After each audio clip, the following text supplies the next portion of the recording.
So what are the 5 things I wish I knew before I started my company? Well, number 1 is I wish I would have known to think bigger. You know, we always tend to set small goals for ourselves that in hindsight we could have easily accomplished. So one of my mentors, Gary Keller, he said, think as big as you can and then double it or even triple it. We tend to set too small of goals when we're starting our first business. The other thing I would do is think about getting a mentor or getting a job. People are so quick to want to start. Meanwhile, they need to be a worker. They need to be an employee. They're not quite ready to be a leader. They're not ready to be an owner. So it's exciting that we live in this startup world where anybody can start a business, but not everybody should start a business. Some of you guys should go work for someone else first. The other thing I would say is in the world we live in now, there's a lot of stereotypes about millennials. If you're getting out of college right now and you're going to interview for a job, face those stereotypes head on.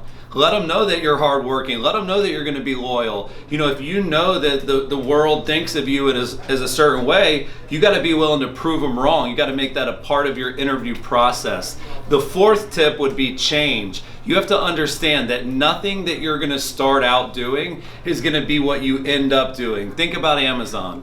They started off eliminating bookstores.